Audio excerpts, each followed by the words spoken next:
Vous le savez maintenant, nous avons organisé un jeu concours avec Alain Juillet et je vous donne rendez-vous à la fin de cette émission pour répondre aux modalités et pour participer à ce jeu.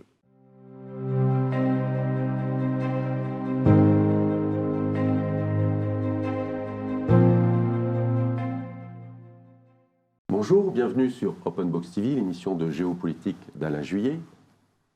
Alain Juillet, bonjour. Bonjour Claude. Aujourd'hui, nous allons parler de l'Afrique. Absolument. Il se trouve qu'il y a eu quand même quelques chamboulements sur l'Afrique francophone. Et la France est un petit peu aux abonnés absents, peut-être aujourd'hui. Tout à fait. Et je sais que vous avez invité quelqu'un qui connaît bien l'Afrique. Et vous allez certainement nous apprendre beaucoup de choses sur l'Afrique d'aujourd'hui et l'Afrique de demain pour la France. Je vous laisse développer. Tout à fait, tout à fait. Nous recevons aujourd'hui Laurent Bigot. Laurent Bigot est un ancien diplomate. Ceux qui connaissent un peu l'Afrique le connaissent parce que je pense que aujourd'hui, pour regarder la situation en face, avec cette Afrique qui se développe et cette France qui est en train d'en partir, il faut essayer de comprendre comment se fait-il qu'on en parte et qu'on soit remplacé au moment où ils sont en train de se développer et de prendre une puissance très importante pour le futur. Comment se fait-il qu'avec la position que nous avions en Afrique, avec cette importance stratégique pour la France que représente l'Afrique, qui était notre débouché naturel pendant tant d'années, comment se fait-il qu'aujourd'hui, on soit chassé dans certains pays, on soit très mal dans d'autres? Qu'est-ce qui se passe? Et il se passe aujourd'hui qu'on est vraiment dans une rupture de type décolonisation, avec l'espace francophone en particulier. C'est-à-dire que la décolonisation des années 60, à part le cas de la Guinée, n'a pas été une vraie rupture. Mais aujourd'hui, on est dans une rupture systémique et qui s'explique en partie par le facteur démographique. Tout le monde oublie la démographie, mais l'Afrique en général, l'Afrique de l'Ouest en particulier, c'est plus de 70% de la population à moins de 35 ans. Si vous comparez à la pyramide démographique de la France, c'est l'inverse. C'est-à-dire que les plus de 35 ans font 60% en France.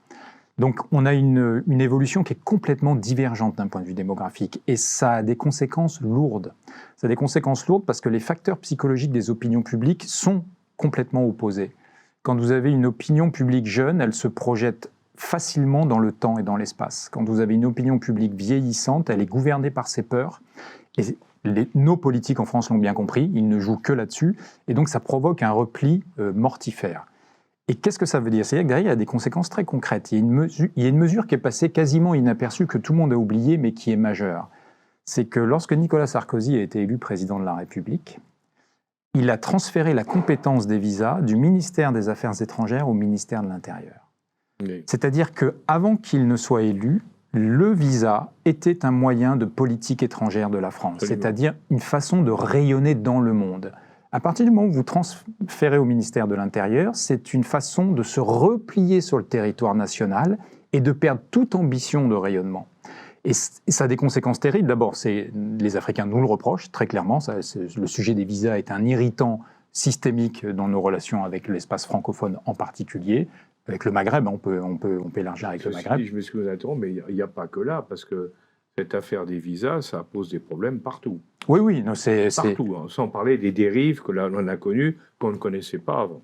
Et donc, on a complètement transformé, c'est qu'on ne se projette plus dans le monde. On n'a plus l'ambition d'exister dans le monde. Alors après, tout le monde n'est pas obligé de partager nos valeurs, mais au moins, on avait jusqu'à présent cette ambition-là. Et vraiment, c'est très symptomatique, le cas des visas.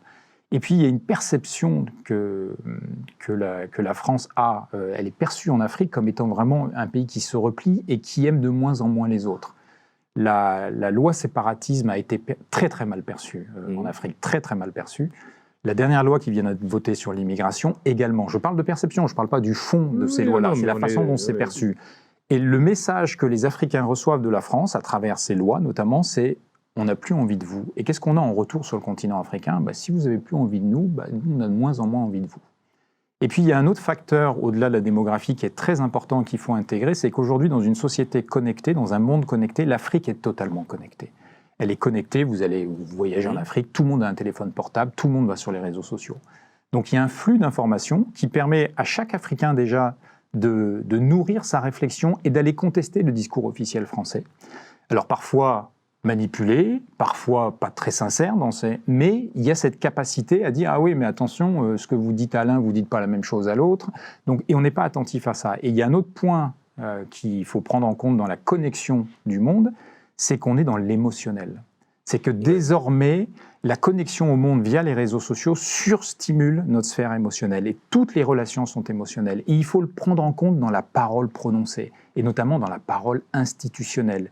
Il faut éviter tout type de réaction. Il faut surtout éviter d'être émotionnel, puisque vous surstimulez ça.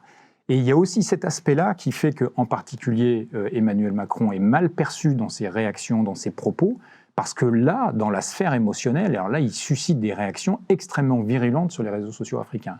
Donc ce facteur démographique, cette connexion digitale au monde et sur les réseaux sociaux font qu'on a une évolution divergente entre le continent africain et la France, mais l'Europe en général.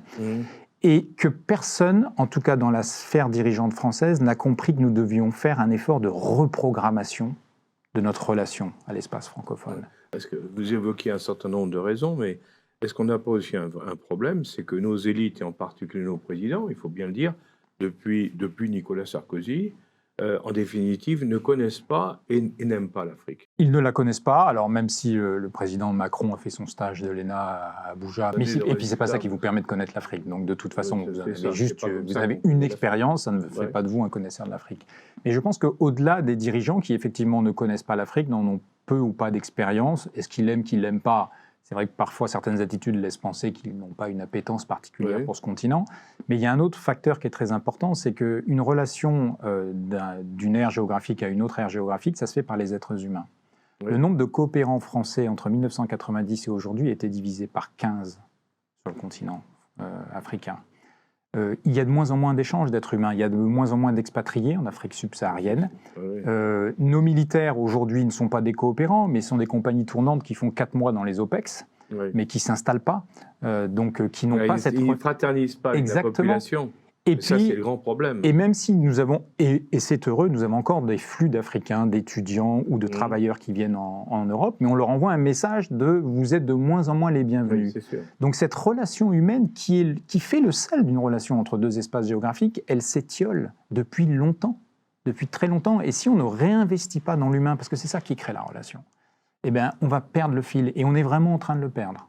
Quand vous parlez des étudiants, par exemple, bon, au-delà du fait des difficultés, parce que nous, on a eu tendance à regarder les étudiants comme des migrants déguisés, alors qu'il y en a, bien sûr qu'il y en a, mais ce n'est pas la majorité, loin de là, hein, et qu'on n'a fait aucun effort pour séparer le bon grain de l'ivraie, je dirais. Hein. Mais moi, ce qui me paraît encore beaucoup plus grave là-dedans, c'est que cette politique a fait que les étudiants africains des pays francophones vont aujourd'hui aux États-Unis, vont en Russie, vont en Chine, vont à Singapour, et puis ils ne viennent plus chez nous. Or, pour le futur, un étudiant qui a fait des études supérieures, à qui il s'adresse dans sa vie professionnelle? De préférence aux gens avec qui il a travaillé quand il a appris. Donc, c'est-à-dire que si vous avez été aux États-Unis, vous avez des liens avec les Américains. Si vous avez été en Chine, des liens avec les Chinois. Mais si vous n'avez pas été en France, il n'y a pas de lien avec les Français. C'est sûr que donc on est en train de perdre pied dans les élites. On crée vraiment toutes les conditions pour couper le lien, en fait. Parce que justement, effectivement, vous le disiez, un étudiant africain qui fait ses études en France, ça crée un lien presque indéfectible. Mais exactement. Ça n'empêche que chacun a son identité, sa culture, que parfois on se parle franchement, mais ça crée un lien indéfectible. C'est fondamental. Et on l'a vu l'été dernier, suite au coup d'État au Niger. La France a pris une décision, pardonnez-moi le mot, mais totalement stupide, en ne délivrant pas les visas aux 400 étudiants nigériens qui attendaient leur visa pour venir en France. C'est-à-dire qu'on a doublement sanctionné des gens qui avaient une appétence pour la France, dans une relation difficile avec les putschistes. Au contraire, on aurait dû mettre en place une procédure totalement dérogatoire pour leur faciliter l'obtention de leur visa et leur accueil en France. Parce que ces gens-là, c'est eux qui vont construire la relation entre la France et le Niger de demain. Et on a mis tout le monde dans le même panier. On a dit, puisque la junte est méchante avec nous, nous a demandé de partir, puisqu'ils ont cassé une partie de notre ambassade, nous ne délivrerons pas de visa. Et on a fait la même chose au Burkina Faso et au Mali. Inutile de vous dire que, franchement, on voudrait rompre avec l'Afrique qu'on ne ferait pas différemment.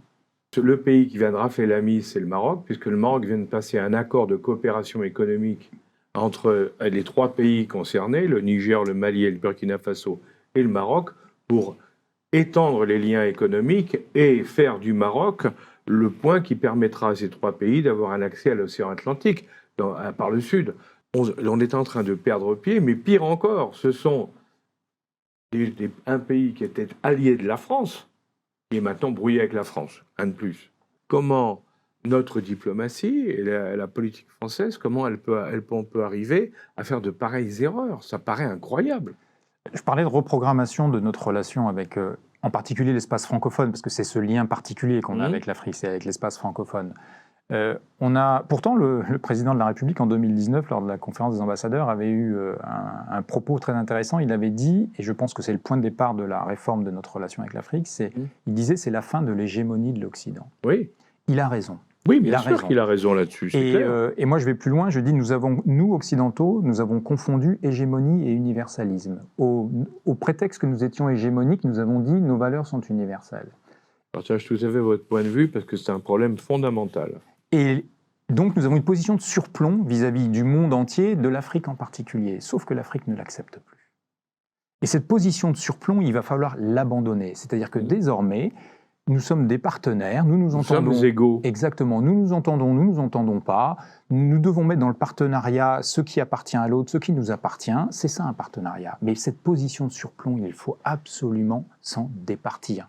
Parce qu'aujourd'hui, nos interlocuteurs africains disent ça, c'est plus possible. La colonisation, c'est terminé. C'est ce qu'ils nous disent. Donc cette position de surplomb, elle a vraiment besoin d'être abandonnée. Mais il y a un autre point aussi qui est lié à la connectivité, à l'accès à l'information, c'est notre politique de double standard. Elle est plus supportée en Afrique, plus du tout. Le coup d'État au Tchad, c'est très bien. Le fils d'Éby prend le pouvoir, c'est un coup d'État, puisqu'il suspend les institutions. Avec l'accord des Français. Avec l'accord des Français, avec la présence du président. Qui légitime. Exactement, qui légitime le coup d'État en allant sur place. Et puis vous faites 1500-2000 km vers l'ouest, vous allez au Mali, et puis là vous dites, ah bah non, le coup d'État c'est pas bien, la junte n'a aucune légitimité, c'était les propos de Jean-Yves Le Drian. Et puis quand il y a le coup d'État au Niger, plutôt que de dire, en fait, c'est pas nos affaires, on observe, on peut émettre, vous savez, il y a un langage diplomatique qui utilise la langue de bois, c'est très utile la langue de bois quand justement c'est sensible et qu'on n'a pas besoin de prendre parti. Et de dire, c'est une affaire intérieure aux Nigériens et on ne prend pas parti. On a pris parti. Et on a pris parti en plus avec une analyse simpliste qui consistait à dire, parce qu'on traite l'Afrique de manière très simpliste, et Mohamed Bazoum a été un président élu démocratiquement, il a été élu démocratiquement, ça se discute. Oui, alors j'allais vous dire, parce que Mohamed Bazoum, quand il a été élu avec le président Issoufou, qui était le président en place, qui a tout fait, entre guillemets, pour qu'il soit élu. Et c'est pour ça qu'il faut être sachant, excusez-moi, et sachant également, je précise pour nos éditeurs, parce qu'ils ne le savent pas forcément, c'est que la population au Niger, il y a quand même les gens du Sud et les gens du Nord. Bazoum est un Arabe. Donc c'était quelqu'un qui est considéré comme quelqu'un du Nord, et ça avait été très très mal vécu par tous les gens du Sud, qui considèrent que légitimement le pouvoir leur appartient, puisqu'ils sont majoritaires en population. Et je pense que faut savoir tout ça. Donc réagir comme on a réagi, était refuser de voir une réalité interne, mais qui était un problème interne qui n'est pas le nôtre. Exactement, et une complexité de la situation qui aurait dû nous inviter à beaucoup plus de prudence. Donc, en plus, on s'est entêté sur une position qui a provoqué... En plus, ça a été ridicule, parce que le départ on a menacé et on ne pouvait rien faire. Résultat, du coup, on est parti. Donc, départ des troupes françaises, départ de l'ambassadeur. L'ambassadeur qui est parti. C'est pareil, quand les autorités maliennes ont déclaré notre ambassadeur persona non grata, on a appliqué les usages diplomatiques, c'est qu'on rappelle notre ambassadeur. Pourquoi au Niger, nous sommes montés sur nos ergots en disant il ne partira pas, il ne partira pas. Nous ne sommes pas chez nous. Ce n'est pas un département français. C'est pas une préfecture. Exactement. Donc cette attitude-là de surplomb, de double standard en disant ce qu'on accepte au Tchad, on ne l'accepte pas ailleurs, et puis nos amis africains disent vous nous faites des reproches sur les droits de l'homme, sur la démocratie, vous êtes bien moins tatillon avec l'Arabie Saoudite sur ces sujets-là, vous êtes bien moins tatillon avec la Chine. Donc moi je pense que la meilleure façon de respecter nos partenaires africains, c'est de ne pas avoir de double standard, c'est-à-dire qu'on n'exige pas plus des Africains qu'on exige de l'Arabie Saoudite et de la Chine, et au moins c'est cohérent. Et ça, ce double standard, il nous fait très très mal. Il nous fait très très mal parce qu'il sape notre légitimité à prendre la parole et à être une voix autorisée. Et puis il y a un dernier point qui est vraiment fondamental, et là il va falloir, et qui est l'héritage des deux premiers du reste, et qui est surtout l'héritage de la mission civilisatrice de l'homme blanc. C'est qu'il va falloir arrêter ce concept de développement. Nous ne sommes pas en charge du développement du continent africain. Ça n'est pas la mission de l'Occident, c'est la mission des Africains. Nous, ce que nous sommes en charge, c'est nos intérêts, c'est nos valeurs, et c'est de construire des partenariats avec ceux qui veulent faire un bout de chemin avec nous. C'est ça. Donc ce développement, moi, dès que j'entends quelqu'un parler de développement, je sais que c'est une personne qui regarde de haut les Africains et qui dit « je vais vous expliquer comment faire ». Mais ça, moi, vous me rappelez, c'est l'AFD, hein, l'Agence française de développement, vous savez, qui est un organisme français qui fait des investissements dans les pays étrangers, en particulier en Afrique. Et ce qui est frappant, c'est quand vous discutez avec les Africains sur l'AFD, on vous dit « mais l'AFD fait sa politique d'investissement à elle, c'est-à-dire une politique française, en jugeant ce qui est bon et ce qui est mauvais, alors que ce n'est pas à elle de décider, ça devrait être à nous de décider des fonds que vous mettez à notre disposition pour faire un certain nombre de développements des infrastructures. On est en plein dedans. » Tout à fait. Mais vous savez, ça me rappelle un proverbe africain, moi, je suis sûr que vous connaissez l'Afrique mieux que personne, vous le connaissez, c'est ce proverbe qui dit que la main qui donne est toujours plus haute que la main qui reçoit. Ouais. Et bien justement, il faut qu'on change ça et qu'on se dise que les deux mains, elles sont au même niveau. Tout à fait. Et c'est la base de l'Afrique du futur, de nos relations avec l'Afrique du futur. C'est la notion de partenariat, c'est ça, c'est d'égal à égal, et on s'entend sur c'est ce qui nous rassemble, c'est ce qui permet de se retrouver, et on accueille l'autre d'égal à égal. Ça, c'est important. Dans les attitudes, c'est important, et d'ailleurs, nos partenaires africains nous ont reproché à plusieurs reprises, notamment à nos présidents français, de ne pas avoir cette attitude d'égal à égal. Bien sûr, Nicolas Sarkozy, avec son discours à Dakar catastrophique sur l'Afrique n'est pas assez entrée dans l'histoire, mais on fait les mêmes reproches au président Macron. Lorsque, à Ouagadougou, en 2017, il fait une blague totalement déplacée sur le président. Très mauvaise voilà, de très mauvais goût. De très mauvais goût. Et la dernière au Congo aussi. Avec le président Tshisekedi. En traitant de rébellion, d'incapable de régler une rébellion. On n'est pas chez nous.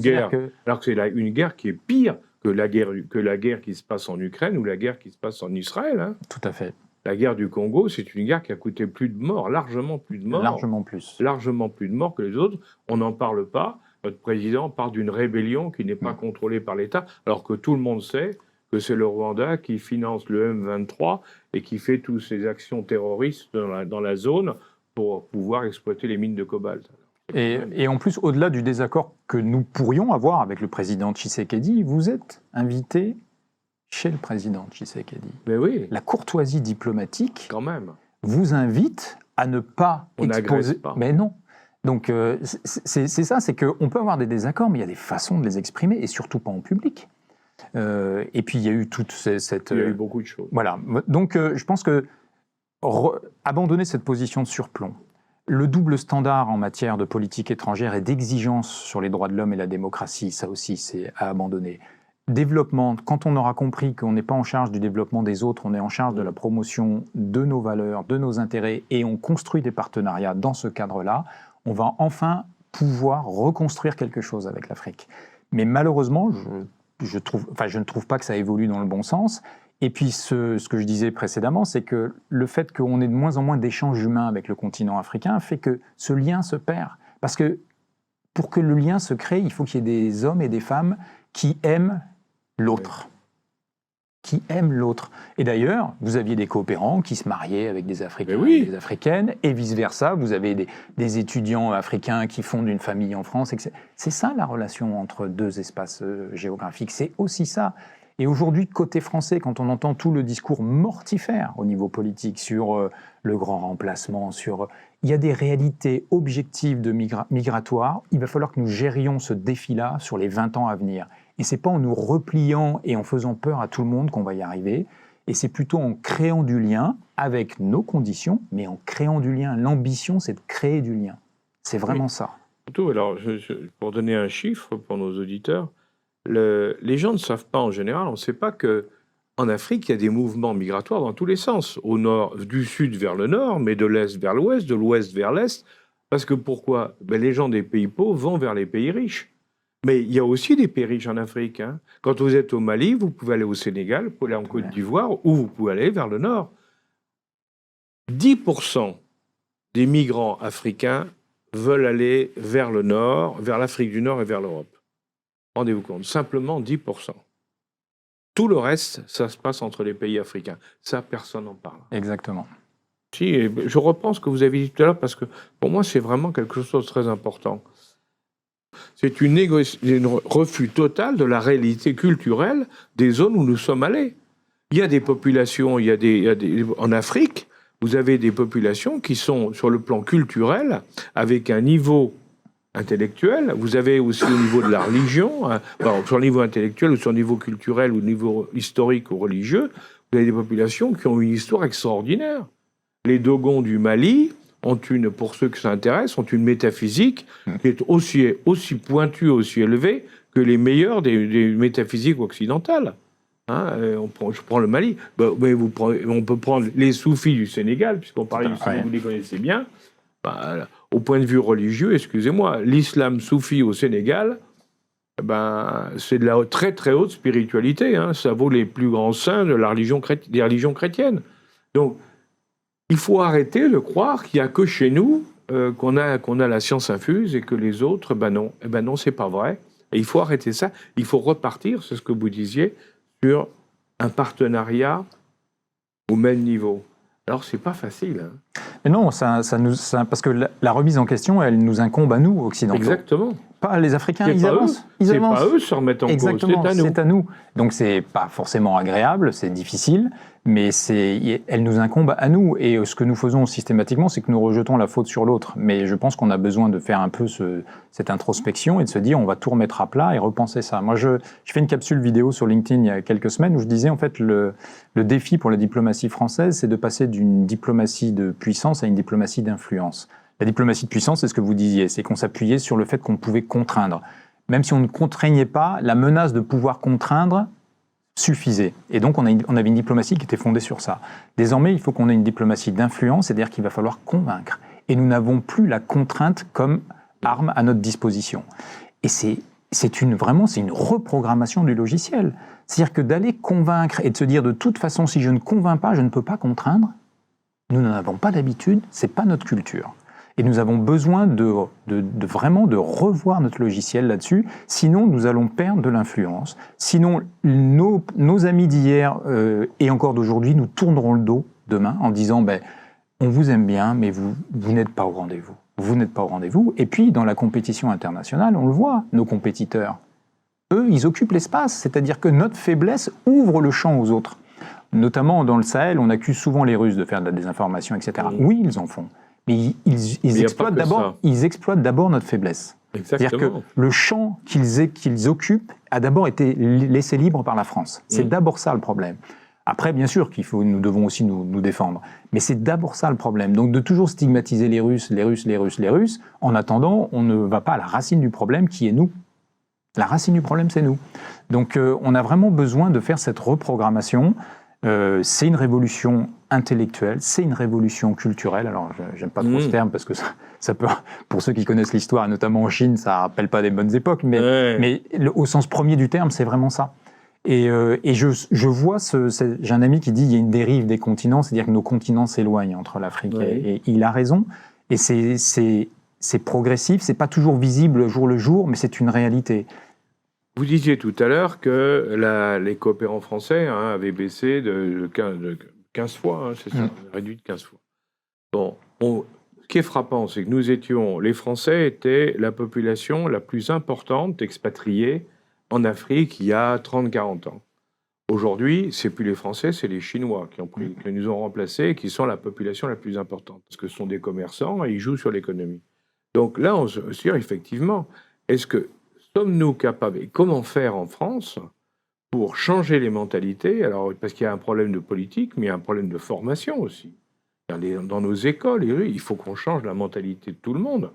On s'inscrive dans un nouveau logiciel qui fasse qu'on soit un peu moins arrogant et convaincu de notre génie pour se dire qu'on est au même niveau que les autres et que dans la compétition, c'est les meilleurs qui gagnent. Alors, on a une ressource extraordinaire en France qu'on n'exploite pas du tout, c'est les diasporas africaines. C'est vraiment une ressource extraordinaire. Moi, il y a quelques années, enfin, avant le sommet de Montpellier, j'avais eu l'occasion de faire un papier pour la cellule, ce qu'on appelle la cellule Afrique de l'Élysée, et j'avais dit l'ambition africaine de la France commence sur notre territoire national. Excusez-moi de vous dire, et là aussi c'est très frappant. Il y a la cellule africaine. À l'époque du général de Gaulle, de Pompidou, de Giscard, il y avait Foccart, il y avait Foccart et ses équipes qui étaient complètement en permanence en lien avec tous les pays africains. On a eu Penn après qui a remplacé.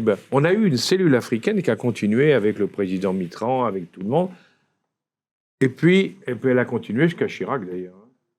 Et puis après, la cellule africaine, elle a disparu peu à peu. Aujourd'hui, elle est noyée. Il n'y a plus de cellule africaine spécifique, qui montre bien qu'on ne traite plus l'Afrique comme une zone spécifique. Parce que dans le fond, l'Afrique, c'est quoi? C'était notre profondeur stratégique à nous. Nous, c'est pas l'Amérique du Sud, c'est pas l'Asie, c'est pas nous, on n'est pas là-dedans. Le seul endroit où on avait quelque influence et du possible développement économique, c'était l'Afrique. L'organisation institutionnelle en dit long, effectivement, sur les ambitions. Et typiquement, vous parliez de la cellule Afrique, c'est François Hollande surtout qui a voulu normaliser cette... Donc il a replacé la dite cellule Afrique sous l'autorité du conseiller diplomatique. Ils sont passés de 3 à 2. Alors déjà à 3, ils n'y arrivaient pas, à 2, n'en parlons pas. Encore moins. Et on voit bien aujourd'hui que les sujets africains, l'agenda africain, ça occupe quand même la France, mais ils n'ont pas les moyens de le traiter. On ne se donne pas les moyens ni l'ambition. Donc effectivement, l'organisation institutionnelle en dit long. Mais vraiment, je pense que sur les diasporas africaines présentes en France, et je dis les diasporas au sens très large du terme, c'est-à-dire à la fois ceux qui ont la double nationalité, ceux qui n'ont que la nationalité française et qui sont d'origine africaine, mais aussi les Africains qui sont présents en France et qui n'ont pas la nationalité française. Et ces diasporas africaines sont une ressource extraordinaire pour les institutions françaises, pour le monde de l'entreprise. Et dans les institutions françaises, vous en voyez beaucoup, vous ? Je veux dire, il y a un moment, il faut se poser la question. C'est ça la réalité. Dans la diplomatie française, ça commence à peine à arriver. Donc on a un vrai sujet là aussi, parce que cette ressource, nous l'avons. Les Américains savent très bien utiliser leur communauté. Les Américains, ils le font parfaitement. Ils l'ont fait très très bien au Burkina Faso à l'époque où Blaise Compaoré a chuté. Ils avaient un ambassadeur d'origine congolaise. Ils ont parfaitement joué là-dessus. Ils ont su en jouer. Nous, en France, on dit... Oui, mais vous savez, c'est compliqué, c'est des gens qui ont encore des attaches en Afrique, donc c'est une vulnérabilité si on les rentre dans le système institutionnel. Peut-être, mais regardons d'abord les avantages avant d'avoir peur. Regardons d'abord les avantages. Et puis, ce que je dis toujours, c'est que la France a depuis très longtemps une part d'identité africaine, depuis très longtemps. Et encore plus aujourd'hui. Et nous devons la valoriser. Nous devons la valoriser. C'est très clairement un atout extraordinaire pour exister en Afrique. Et aujourd'hui, dans le discours politique, je n'entends pas cette ambition-là. Je ne l'entends pas. Les diplomates qui partaient en Afrique étaient des diplomates qui faisaient carrière en Afrique. C'est-à-dire qu'on partait d'un pays africain, on allait dans un autre pays africain. Ils connaissaient l'Afrique comme leur poche. Ils avaient remplacé avant les administrateurs coloniaux de l'époque coloniale, qui aussi étaient formés dans une école française spécialisée qui les formait pour travailler sur l'Afrique. Résultat, c'était des gens qui connaissaient l'Afrique comme leur poche. Et qui avaient des relations avec l'Afrique, parce qu'ils la connaissaient, ils la comprenaient, parce qu'avec le temps, évidemment, plus le temps passe, et mieux on comprend. Aujourd'hui, le drame, c'est qu'on prend des gens, on les envoie, ils n'y connaissent rien. Alors, quelle que soit leur qualité, leur intelligence, leur capacité, ça ne met pas du tout en cause leur valeur personnelle. Les institutions françaises étaient organisées de manière bicéphale quand il y avait le ministère de la Coopération. Oui. C'est-à-dire que ceux qui faisaient carrière en Afrique, c'était surtout ceux du ministère de la Coopération. Oui, mais et le point d'entrée institutionnel de tous nos partenaires africains, c'était le ministère de la Coopération. Exactement. Quand il a été absorbé par le ministère des Affaires étrangères en 2000, ça a été perdu. Et ça a été perdu, doublement perdu, parce que traditionnellement au Quai d'Orsay, les carrières africaines ne sont pas des carrières nobles. Donc on avait laissé ça au ministère. On revient à un autre problème. Voilà, on avait laissé ça au ministère de la Coopération, et quand on a absorbé le ministère de la Coopération, on a dit les carrières africaines sont restées secondaires dans le cursus du Quai d'Orsay, mais surtout toute cette génération de gens qui avaient fait une grande partie de leur carrière en Afrique sont désormais tous partis à la retraite, et il n'y a pas de véritable relève. Et aujourd'hui, au Quai d'Orsay, les carrières nobles, ce qui vous permet d'accéder ensuite aux hautes sphères du Quai d'Orsay, ne passent pas par l'Afrique. Exactement. Elles ne passent pas par l'Afrique. Mais ça montre bien, ça confirme, si vous voulez, tout ce qu'on dit depuis le début de cette émission, qu'en définitive, l'Afrique n'est pas ou n'est plus un objectif majeur de la politique française. Et alors, du coup, c'est pas étonnant de voir ce que nous sommes en train de vivre, à savoir qu'on perd pied et on s'en va. Et je pense que des diplomates qui font carrière en Afrique, et en particulier dans les pays francophones, et qui réussissent, sont des diplomates de talent. Parce que quand vous êtes dans un pays francophone en Afrique, vous êtes très exposé, on attend beaucoup de vous, Oui. le poste est difficile. Parfois, dans certains autres pays en dehors du continent africain, quand vous êtes diplomate français, vous êtes totalement anonyme. Il n'y a pas d'enjeu. Oui. Il n'y a pas d'enjeu. En Afrique francophone, il y en a tout le temps. Il y en a tout le temps. Ce sont des postes difficiles parce qu'exposés.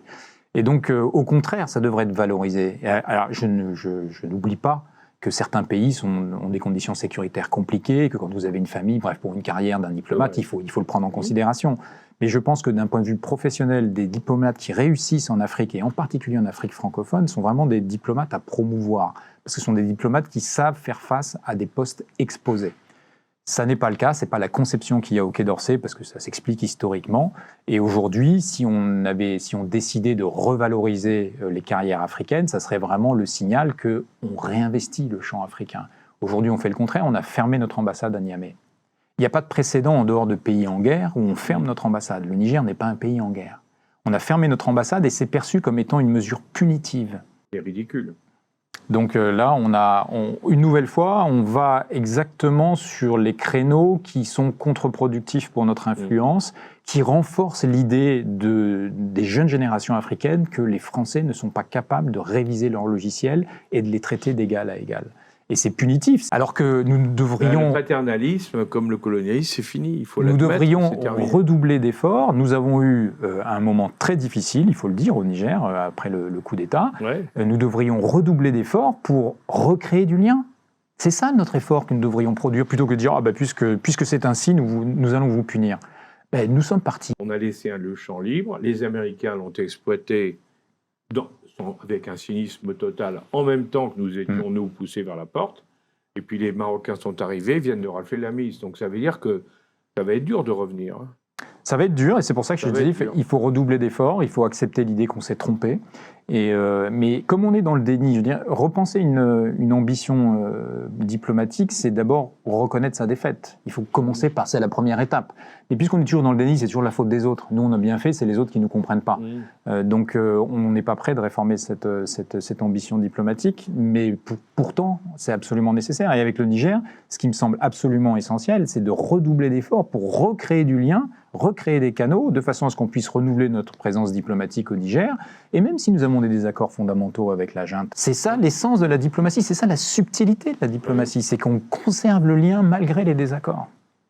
Je crois que on vient de faire un bon tour d'horizon, j'en suis très content. Et merci Laurent Bigot d'avoir accepté de venir partager vos idées, votre perception avec nous, parce que on vient de faire vraiment un bon tour d'horizon sur une situation qui peut s'améliorer, et c'est là vous donner des messages d'espoir, qui peut s'améliorer, mais qui implique une véritable remise en cause, parce que pour le moment, nous sommes en train de perdre pied, et il faut bien le dire, il n'y a pas de signe avant-coureur de cette nécessaire remise en cause que nous venons d'évoquer, qui est une nécessité, parce que l'Afrique, ne l'oublions pas, est une nécessité pour la France, l'Afrique francophone, parce qu'elle reste, ce que je disais tout à l'heure, sa profondeur stratégique au niveau mondial, parce que nous n'en avons pas ailleurs, quoi qu'on en raconte, même dans l'océan Indien et dans l'Indo-Pacifique, où là notre présence est peut-être forte au niveau surface, mais très faible au niveau impact réel. Et je pense qu'il y a un message pour les entreprises françaises aussi. Allez-y. C'est très important.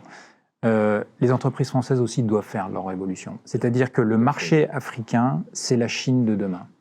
La démographie, c'est mathématique. Ouais. Tous ces gens, quelles que soient les difficultés, les crises qu'il peut y avoir, vont avoir besoin de se loger, vont avoir besoin d'électricité, d'eau, de consommer, de loisirs, etc. Les marchés africains, tous, qu'ils soient francophones ou en dehors, sont déjà en train d'exploser. Si nous ne sommes pas présents aujourd'hui, dans 10 ans, le coût d'entrée sera multiplié par 100, par 150. Associez-vous avec des Africains qui ont l'expertise, la connaissance. Déjà, quand vous n'avez même pas la connaissance des langues nationales, comment voulez-vous comprendre le pays ? Si vous parlez français au Sénégal, mais si vous ne parlez pas Wolof, vous ne comprenez rien de ce qui s'y dit. Vous ne parlez pas Bambara au Mali, ça ne sert à rien. Et vous arrivez à un niveau de granularité en s'associant avec les Africains qui vous permet d'avoir une véritable expertise. Vous êtes représentant d'une marque, vous devez pouvoir mesurer l'acceptabilité de votre marque. Comment vous faites pour être africain avant d'être perçu comme étant français? Et ça, vous ne le faites qu'en association avec des entreprises africaines. Il faut aller là-bas sur place. Exactement. l'époque de l'export des produits depuis la France vers l'Afrique sous prétexte que c'est bon pour nous, donc c'est bon pour eux, c'est fini. Une fois de plus, il faut aller sur place, il faut vivre sur place pour développer les affaires. Votre remarque complète bien tout ce qu'on vient de dire, parce que, qu'on disait, il y a des opportunités, mais là encore, il faut réviser complètement notre mode de pensée, notre mode d'action. Vaste programme, comme a dit le général de Gaulle, mais riche d'espoir si on veut se relancer. Merci pour cette émission sur l'Afrique. C'est une émission que nous dédions à nos auditeurs présents et qui vivent en Afrique. Et nous savons, vous êtes nombreux à nous suivre. Et je vous dis à bientôt pour une prochaine émission sur l'Afrique. Merci.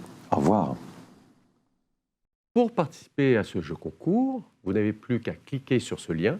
Vous découvrirez les questions autour de nos émissions. Je vous souhaite bonne chance et je vous souhaite aussi de gagner les nombreux lots que nous vous proposons. Merci et à bientôt.